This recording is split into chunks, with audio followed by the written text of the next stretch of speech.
The Alternative Dig Talk. Real issues, real talk. At first, we hit your gadgets with our state-of-the-art digitalized mobile studio with the debate on the road behind the wheels. Later, we launched our magnificent studios located on Plot 1A, Sewagude Close, Lukulinanganda, Machinde, Kampala, where we bring to you our must-watch shows like The Mighty Drive, Monday to Friday, 8 a.m., Hotline, Mondays, 7 p.m. As for legal matters, Twins at Bar, Tuesdays, 11 a.m. Wednesdays, 6 p.m. is Afro-Caribbean Link, where we connect Africa with the Caribbean. Voltage on Thursdays, 7 p.m., featuring a youthful panel. Interface with Dr. Kiza Besije every Friday, 12 p.m. with his call to action against injustices. Snap Talk, Saturdays, 6 p.m. with the trio. A must-watch, The Political Dice, Sundays, 8 p.m. with the duo that never stammers, and so much more. Watch us live on all our social media platforms. We are The Alternative Digitalk. Real issues, real talk. Hi, welcome to The Political Dice. It's controversial, purely political, well researched, accurate and global. Oyagala bya parliament oba council. Yes, State House oba ghetto. Ani ayuga ku ground. Ani gwe babuze. Okimanyi nga Dr. Kiza Besije aleesa amaanyi. Olwo fadda bafutoli abateeseemu obuvaazi. Oba yo DP eri kuki? Olwo jeema. Bano ba MKCG bo baddawa. Abo bafuna CDF baamala tebabanja. Olwo baba anti bange bali kuki? Abo bo akina kulabisa simanyanga posturing tebabiri mbali mu structure building. Naye ate ono ye. Ani oyo oba? Ye ali kuki? Oyo tumuleketa gamwanyiga mawu. Ebe nabirindira no ku The Political Dice ku The Alternative Digitalk nange teditenje ewamune. Farida bikobere Buli wa Sunday esawa 2.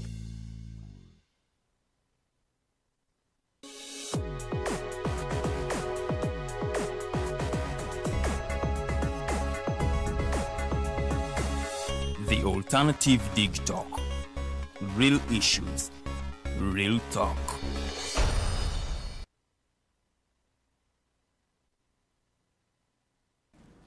Good evening, Uganda. Welcome to Face the Nation. Today, we're going to be talking about all issues migration. What is happening in our migrant workers' lives as they continue to traverse various places in this world, trying to look for a better life for themselves.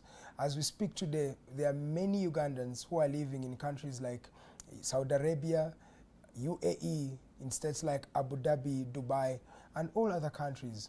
We also have Ugandans who are living in the Asian continent. We're talking about Myanmar and countries around that area.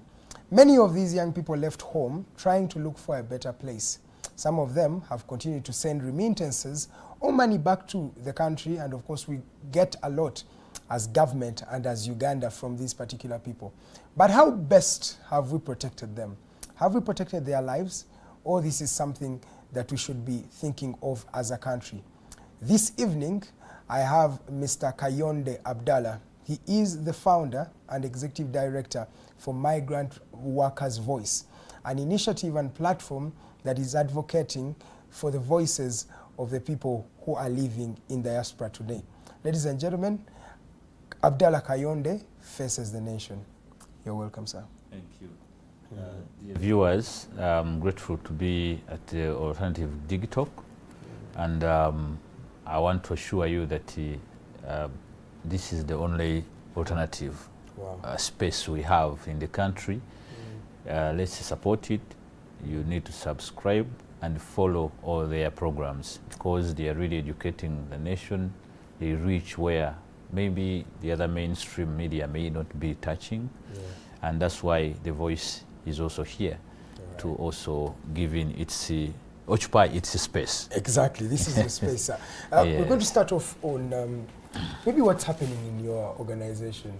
I saw a couple of events unfolding earlier this week and last week when we had some people being brought back home from Saudi Arabia and prisons there. But before we even delve into that conversation, how is it at Migrant Workers Voice? How are you? Yeah, at The Voice, we are doing all that we aspired to do. Not intending to finish it today or tomorrow, but to gradually insist, because achievements may not come as such fast, and what we want to appreciate that within the due process, we are acquiring, we are obtaining, we are trying to grow the muscle. Yes, sir. And being the voice that is started as a voice for the voiceless, and actually that is our slogan. We have managed to sensitize, continue doing our advocacy in form of agenda setting in matters regarding migration and labor. We have done the advocacy and representation, bargaining for those voiceless migrant workers and victims and survivors. You know, we have tried to continue doing that brought us in this space. Okay. And all we can promise is that by God's will, inshallah, we shall keep on doing that brought us amidst obstructions, amidst many resistance. People may not want to see such people exist, such a voice exist, but I want to assure you that the products of what we are doing are seen. Okay. You know, we have been sensitizing members since we started when the migrant workers were in a dark stage, behind a cave. They didn't know, most of them didn't know about their rights. They didn't know that they even have freedoms, such as freedoms to associate or to speak collectively and bargain, freedoms to negotiate, to come out and speak about the wrong, and actually you carry a responsibility of protection, and you don't be there to wish that somebody else is responsible for me, but even myself. So we feel happy that migrants have come out, they have registered associations, and right now as I talk, we have moved to one of our at least a 70% target, where we wanted to see a collective national voice.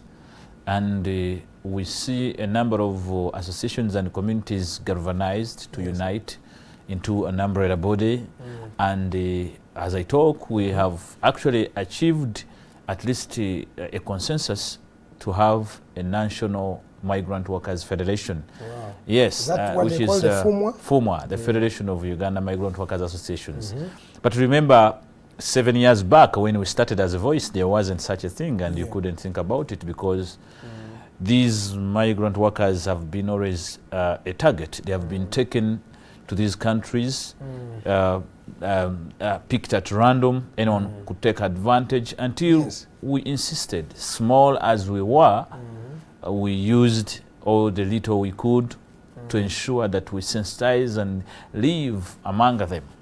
But what are some of the things that it has registered, if you were to say that since we started FUMWA, this and this and this have been registered in line with the workers themselves? Yeah, FUMWA has moved, at least it's not for long, it has just formed about a month back. Oh, a month. Yes, but for us we are happy because when it formed, even the regulators gave it an audience. Yes. That is good because it isn't easy, and not all formations that are given such a hearing. And I think there is light in a tunnel we see when the existence of such a national body happens. It means even government is realizing where a consensus must be. When it comes to issues of our own who are suffering, that non-stop complaint, you know, the complaints online and then on ground here. Yes, sir. When you look at the returnee challenges, our own that have worked there and they come back here, they find issues. Sincerely, most of them have been left without any support. So when the Federation comes out and it is able to convince the regulators to actually give it the space it ought to, because the regulators are supposed actually they were supposed to have adopted it by yesterday, but maybe because of the nature of the capital regime, yes, that those with capital and interest and business mind were suppressing such a social move, a social entity to exist. Okay. We can understand it, but of course it's not without our advocacy. We have also been calling for it as a voice for the voiceless, to see that these nationals who are suffering can carry this responsibility themselves before we blame any other. Okay. And also to balance the boat, to see that if the blames come, we can know who has done what, who has contributed to what. It feels like the stakeholders do not like to receive the blame themselves. Sometimes we have put it on the victims. Sometimes we say they left illegally. We try to look for issues and put it on these people. Do we need to be checked as the stakeholders? Yes, it is true. Always government, you know, this government left the economic policy of a semblance of socialism, or a semblance of it's a hybrid. A hybrid. Now it has a bit of socialism. Yes, but it had moved away completely from the social element, and when it privatized everything by the conditions given by the World Bank. So government picked that feeling that it shouldn't be responsible for actually some of the welfare issues. Yes, until of recent, that government is realizing that even the capital states must have a welfare regime, or kind of a welfare, embrace a welfare capitalism, where such entities must exist and be regulated to exist. For instance, when you talk of the coffee issue, the UCDA issues, it's the same notion, even among workers and the labor migration, that when government is trying to run away from responsibility, it ends up now appearing to be at work on the conditions given by the World Bank and IMF to scrap such entities that may be promoting like a business that can actually enable many, can bring equality. In other words, coffee alone, I'm sorry to divert into the coffee issue, I'm just giving an example. Coffee is #1 bullet to, a bullet that can shoot down poverty within a day. Yes, it can lift a poor man, a peasant, from being a peasant to a prince. One believes that. Yeah, PDM will do that, not your coffee. Mr. Museveni was saying coffee is a small issue. I don't know why everybody is on coffee. Coffee can do that. And once such business element appears, government can get skeptical. What, the government wants Ugandans to stay in poverty? Is that a poor man is not well tamed, well behaved. Once he gets money, he can sponsor anything, he can do anything. Equally to we, the migrant workers. Okay, sir. Yeah, when we go out there, we are prone to get different sources of funds, you know, and it's also a second bullet to poverty. Yes, sir. One can live here in Uganda for years, but the moment he steps out, he shoots a deal, whether dealing in marijuana or dealing in what. As long as it's a deal. Yes, they can shoot and get money through migration. Exactly. That's why the traffickers are embedded, all illicit behaviors are there. Okay. But now government picks interest in such areas. I wanted to bring that to your attention. Yes. That until government now realizes, there is a potential of a person who is informal, or somebody whom you can oversight, and then turning into a rich person into, you know, it is a threat, it is a security threat. So migrant workers have to understand it, and even when we are pushing for our space. I was thinking that the government should be behind such migrations, because these people are contributing a lot to our GDP. I was calculating the remittances that they send to their loved ones when they are here. They're billions and billions of dollars, sir. So that's a lot of money. It is true, just like a coffee. Coffee brings billions of dollars. Actually, my labor migration had superseded coffee some years back. And I'm sure even now it is better, it is contributing better than coffee. The remittances are like 5. Yes, so it's like a threat. It can be a threat, like I've told you. Yes, A layperson may not understand that threat, but it can be a threat in economy, in capital regimes. Oh, okay. Yes, that's where now government comes in to play a role of regulating. They regulate. The purpose of regulation is to balance, to see that, okay, you may be oppressed by the rich who are accumulating profits over you. So when we bring a regulation, we somehow push the rich and control the rich from oppressing you. But on the other hand, we also stop you from somewhere because maybe you're not capable or you're not supposed to escape a certain line to acquire a certain level of richness or stability. But now, that as it is, you realize that when government is balancing as such, now they remove the authority, you see the A, and the coffee growers and the sellers begin to complain. Because what was promoting or empowering their voice, what was actually promoting their business was being pushed away or wiped away. So they remain without. And the alternative now... It's government. No, the alternative cannot be government to manage the social issues alone. What government has to do, I think you heard of it, that the cooperatives that were removed some time back... In 2000, yes. Yes, can be an alternative for now. Yes, they might be revamped. Yeah, you watch the space. Okay. Like in Masaka, you've had the people have started now registering those small cooperatives. Yes. It is the only way you can galvanize these voices of the poor people who are subject to inequality. And then when they get together, now they begin promoting their interests. But there is an end where they are also limited. For instance, if the presidency intention is to control the raw export of coffee beans and equally to labor export, then there will be limitations. That is to speak to the political will, you know. Limitations in terms of when you are going to like, if you've been selling your coffee quickly with the beans, you can get dollars very fast, but maybe it may be underpaid.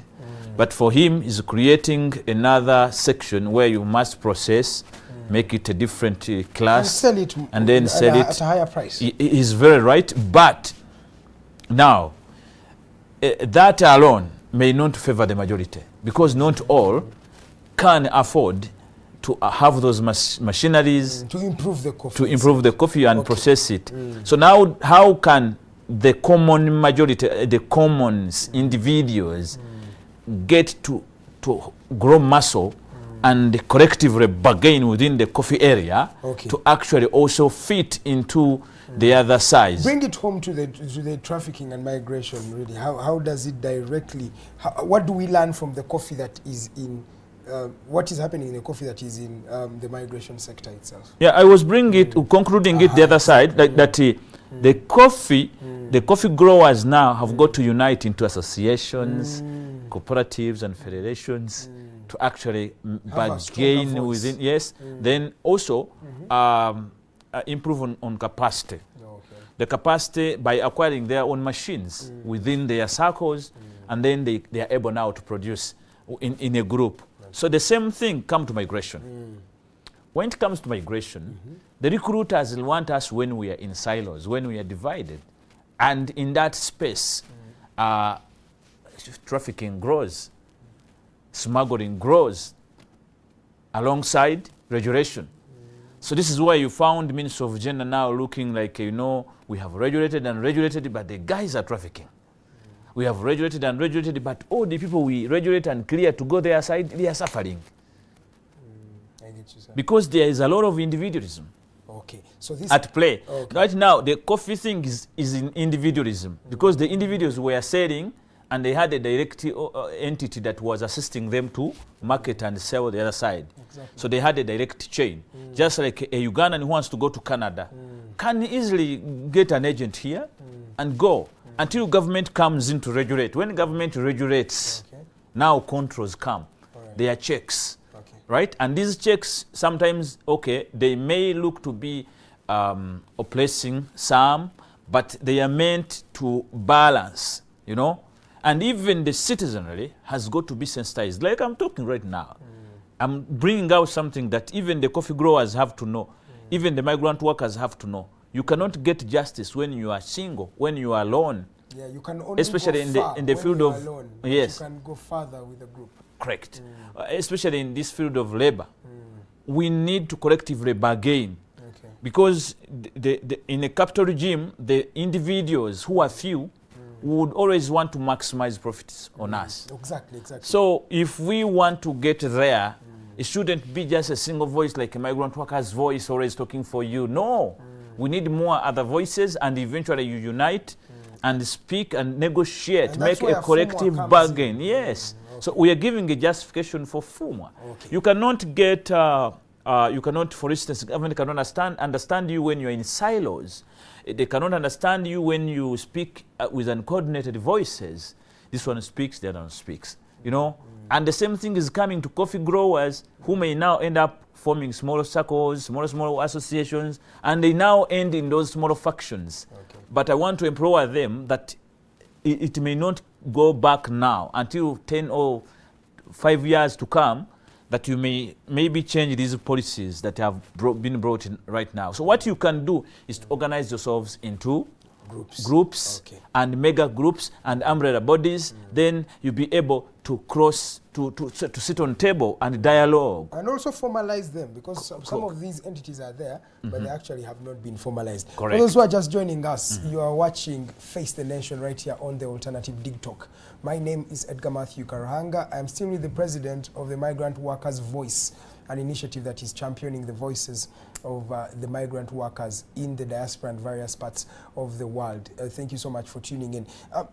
Mr. Kayonde, yes, sir. Your organization has been seen to really mainly focus on migration or migrants who are living in the Middle East. I'm talking about things like Dubai, Saudi Arabia, and that particular region. And yet, there is an increasing threat of trafficking, especially in countries in Asia, countries like Thailand, countries like Myanmar, and that particular axis.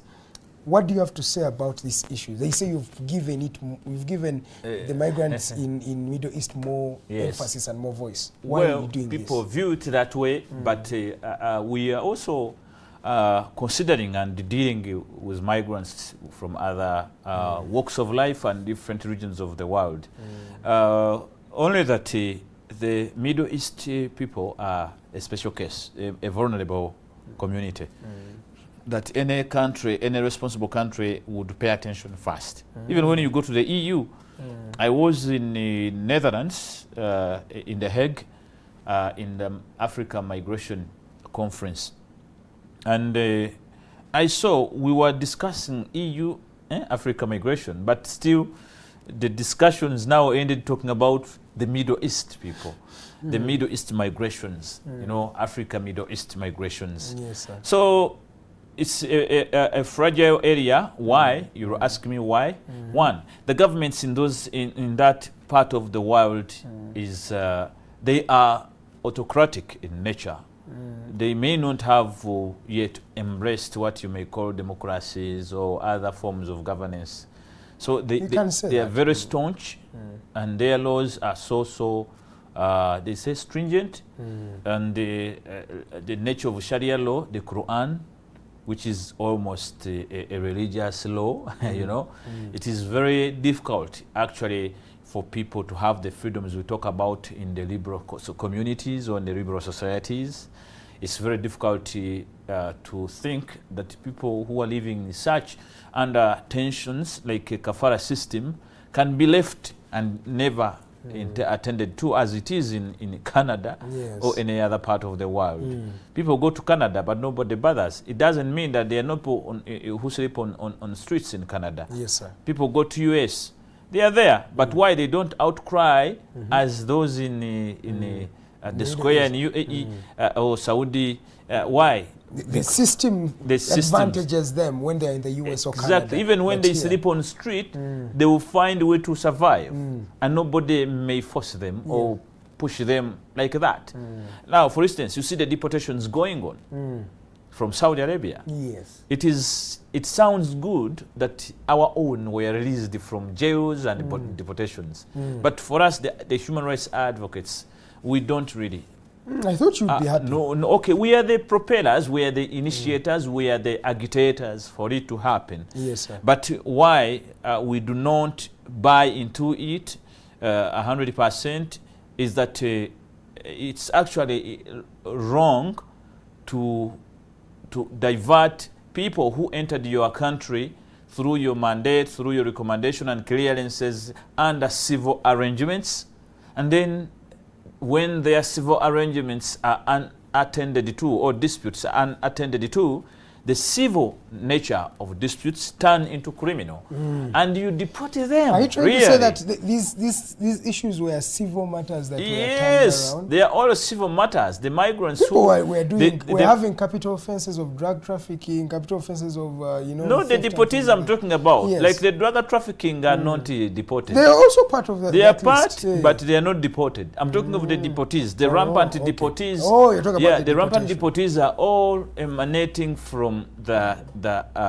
they emanate from the civil arrangements. Okay, these workers enter Saudi Arabia, for instance, with civil contracts, labor contracts, civil in nature. It's about disputes, which disputes have got no redress. And once they are messed up, they end up being seen as criminality. And that's where they end most of our own into jails and prisons for such reasons that is unclear, and it actually disturbs us. If it continues that way, you can't keep deporting labor migrants, you know. Really, you need to give them an avenue for a fair hearing. How do you commend the government, especially in line of fighting for the people, especially those ones who, for example, the prisoners who had been in prison? 117 of them were sent back. I get that we still have 1,000 more in those particular prisons. First, commend the government on that particular issue. What can we talk about when it comes to that issue in line of government? Yeah, since you are triggering me to really commend, and I will say, let's first commend. Yes, before I will say send a credit to the minister in charge, the state minister, Honorable Esther Nyakun, Davinia, as she has really played a good position, a good role. Yes, sir. In fronting this, in rolling the ball. We have seen the senior ministers and all the ministers that have been in labor before have not done that. Okay. So she went and tried to, out of the blue, to say, please forgive our people. I think she's a good diplomat. I can also though maybe commend she her. may not be a professional career diplomat, but she did what diplomacy speaks. Exactly. You wonder how the embassy officials who lived in Saudi, the ambassadors and all those, what they were doing before this minister went in to say, this is what we are seeking for. She played a good role. But alternatively, she had no option only to do that because of the autocratic nature of the governments that are hosting our own. But ideally, it should be that Saudi, as a hosting state, is supposed to, like you see, when amnesties are given in the UAE here, for them, okay, theirs is a bit relaxed. They are trying to observe the international law. When they give their amnesties, they keep, they give a freedom, they give a space, and they say, please come out whether you are undocumented, please correct your status, when you are irregular, please come. You have this window to either get a visa and stay. Okay, you know, that means they are considerate exactly of the conditions to which they may deport into these people. You know, these are economic migrants who leave home without any source of income. And by the time they return, they are really in very devastating situations. We are worried as a voice. As I was coming here, I was called by one of our partners who is a traffic, a taxi driver at airport, that I have received another girl who is mentally, you know, she has also been deported, but she's not in good shape. She's not talking, and I'm trying to drive her, trying to connect to see how to get the relatives. So they come back in very devastating situation. She's deported, she has no single coin. Even the sending states have got no alternative in terms of welfare, soft landing. There is no social security, there is no what. So these are the things we really feel that even those deporting states like Saudi Arabia should consider. If indeed there is a good relationship, you have an agreement with Uganda, you don't need to just deal with its nationals like as if you've never sat down to agree on anything. Even it's high time for us as a country, you know, to think about negotiating better deals during the bilateral. Okay, and that brings me, because we're coming to the end of the conversation, that brings me to the issue of the remaining 1,000 and more people incarcerated, and you had started on hinting on it. Yes. How best can we deal with this issue so that it's done and dusted, and we no longer have Ugandans who are, you know, in various prisons and suffering from diaspora? There is nothing as difficult. I'm imagining like being incarcerated in a foreign country. I think it's something that is wrong. How do we address the remaining people? Well, there are many avenues government can embrace. And we want to thank them, first of all, for the initiative they took and they mobilized. We tried to give in our members for, on the lists to be piloted for return. Yes. But now, one, there cannot be justice without social order. And I have been repeatedly saying this. Justice emanates or arises from social order. Yes. There must be a semblance of social and responsibility, commitment, social contract, you know, for people to feel a sense of belonging, responsibility, ownership, accountable, ownership and all that. Exactly. So it arises from social order. So if we want to see the justice for our own in Saudi Arabia, first and foremost, we have to consider the social order element. What is the order, the governance of those who are living? Is it about clearing them to go through recruitment agencies and then we say for us we are done? That has been the norm. It's high time we started now recognizing their leadership and embracing, empowering their governance. When they live in a governed manner, maybe they will protect their own what? Their own ambitions. But they can't protect the ambitions which are just imparted or just forced on them. Exactly. You see, that's where they keep relying on to asking for help instead of actually sometimes supporting themselves, and yet they have that capacity. For instance, when I'm in Saudi or I'm in any other country and I get a challenge as a migrant worker, I have a right, for as long as I am documented, to walk into police, courts of law and seek the same justice like any other national. You see what it is here in Uganda.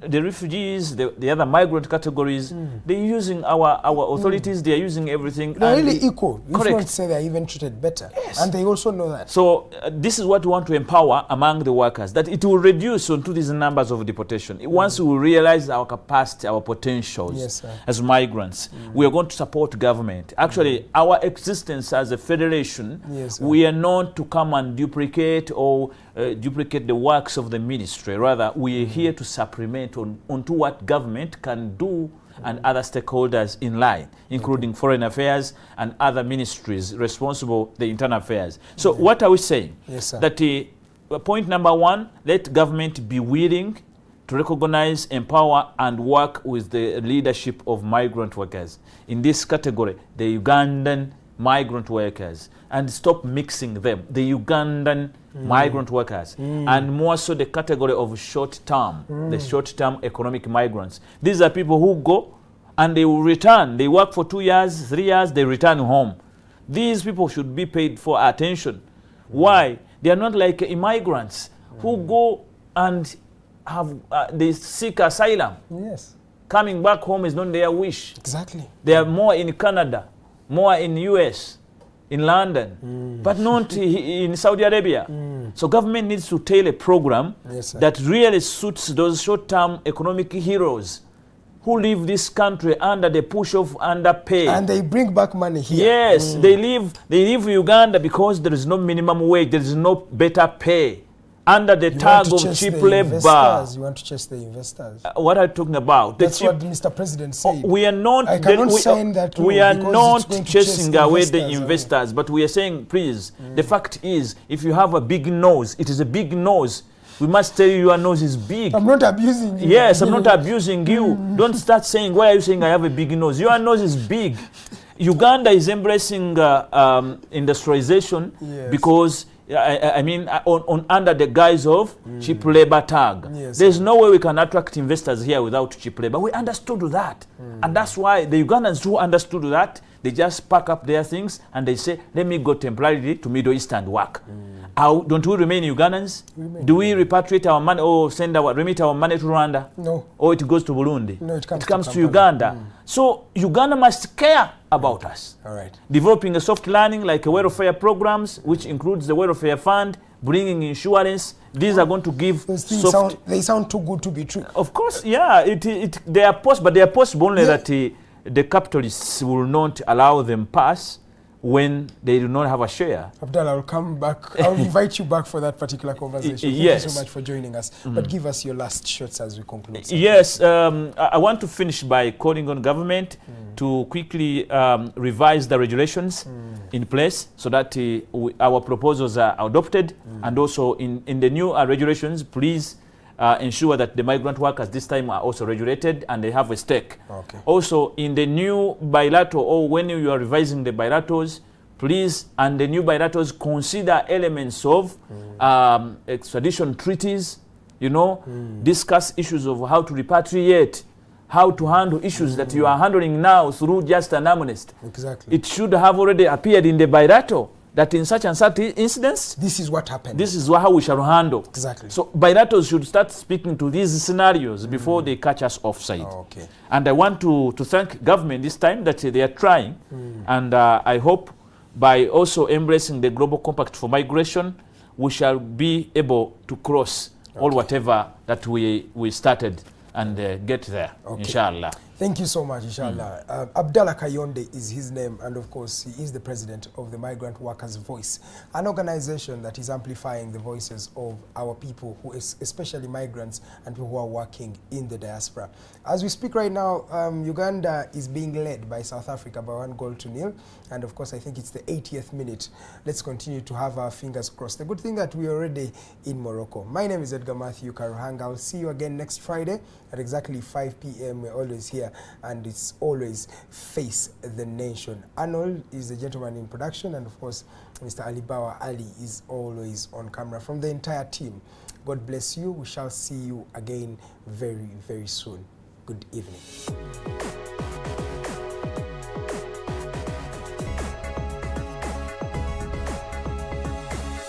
The Alternative Dig Talk. Real issues, real